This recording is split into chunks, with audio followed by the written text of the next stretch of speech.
샬롬. 오늘은 창세기 48장 8절부터 22절까지의 말씀으로 어금 맡긴 두 손에 담긴 하늘의 혁명이라는 제목으로 묵상 에세이를 나누겠습니다. 참된 신앙이란 힘과 서열로 인간의 가치를 매기는 세상의 폭력적 수직 질서를 단호히 거부하고 하나님의 천상 회의에 참석하여 내 낡은 생각을 철저히 교정받는 영적 엎드림을 통해 자격 없는 자에게 거저 주어지는 하나님의 맹렬한 은혜의 손길 아래 서로를 동등하게 껴안는 생명 사건입니다. 인간의 두 손은 참으로 많은 것을 말해줍니다.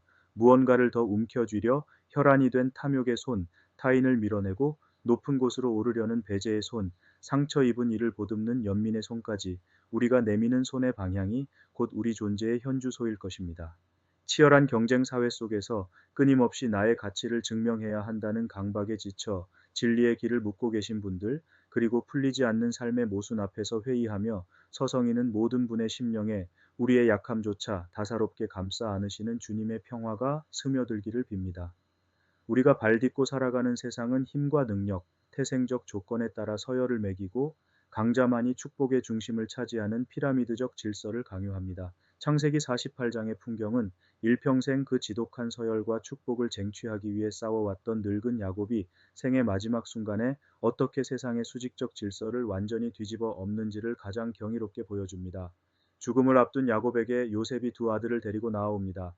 요셉은 당시의 상식과 제국의 논리에 따라 장남 메우나세를 아버지의 오른손 쪽에, 차남 에브라임을 왼손 쪽에 씁니다. 장자가 더 큰 축복과 권력을 독점하는 것은 고대 근동의 절대적인 수직 질서였습니다.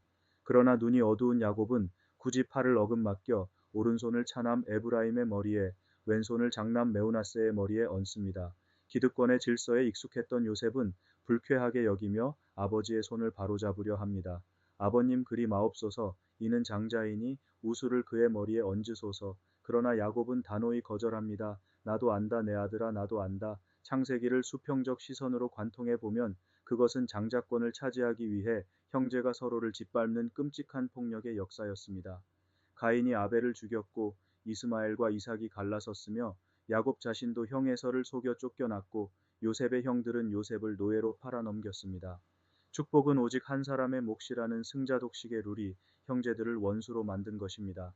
그러나 야곱은 생의 벼랑 끝에서 나도 안다라고 읊조리며 그 피비린내 나는 폭력의 고리를 자신의 엇갈린 두 손으로 끊어냅니다. 하나님의 은혜는 태생적 서열이나 자격, 능력의 순서대로 주어지지 않는다는 위대한 혁명의 선언입니다. 놀랍게도 창세기의 마지막 세대인 메우나세와 에브라임은 이 엇갈린 축복 앞에서 서로 다투지 않습니다.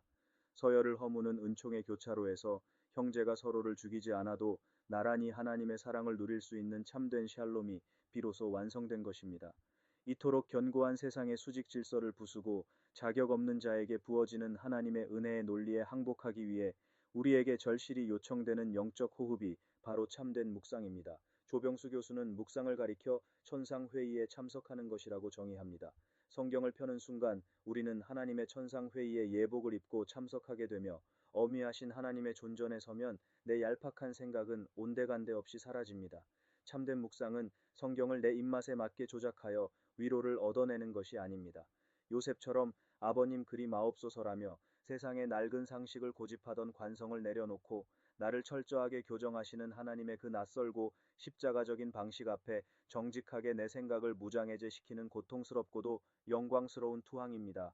혹시 신앙생활을 하면서도 요셉처럼 하나님, 내 헌신과 도덕적 노력 위에 당신의 오른손을 얹어주셔야 합당합니다라며 기어코 서열을 증명해 내느라 지쳐 계시지는 않습니까? 야곱의 그 어긋맡긴 두 손은 훗날 갈보리 언덕에서 우리를 위해 당신의 팔을 십자가에 벌리신 예수 그리스도를 향해 있습니다. 주님은 마땅히 저주받아야 할 우리의 머리 위에 은총의 오른손을 얹으시고 죄 없으신 독생자의 머리 위에 심판의 왼손을 얹으시는 그 이해할 수 없는 엇갈린 십자가의 사랑으로 우리를 살려내셨습니다. 우리의 구원은 우리가 획득한 서열이나 공로에 있지 않습니다.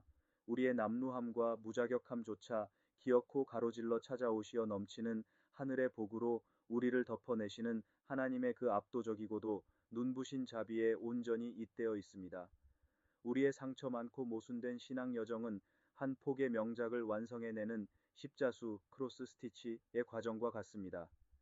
세상의 얄팍한 논리는 반듯하게 평행선만을 달리는 직선만이 옳다고 우기며 실이 서로 어긋나고 엉키는 것을 비효율적인 실패라 부릅니다.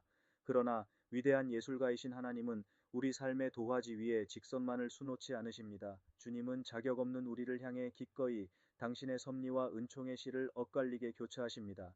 우리가 내 고집스러운 직선의 궤도를 꺾고 하나님의 낯선 교정에 우리 영혼을 온전히 내어 맡길 때 비로소 엇갈리고 교차하며 순호해진 우리의 남루한 일상은 세상의 직선으로는 결코 그려낼 수 없는 가장 입체적이고도 경이로운 구원과 샬롬의 명작으로 찬연히 피어나게 될 것입니다. 모든 성도가 매일 성경으로 매일 묵상하는 광양사랑의 교회 평화의길벗 라종렬 목사였습니다. 묵상의 여정에 있는 여러분의 오늘 하루도 주님의 평화가 함께하시길 기원합니다. 감사합니다.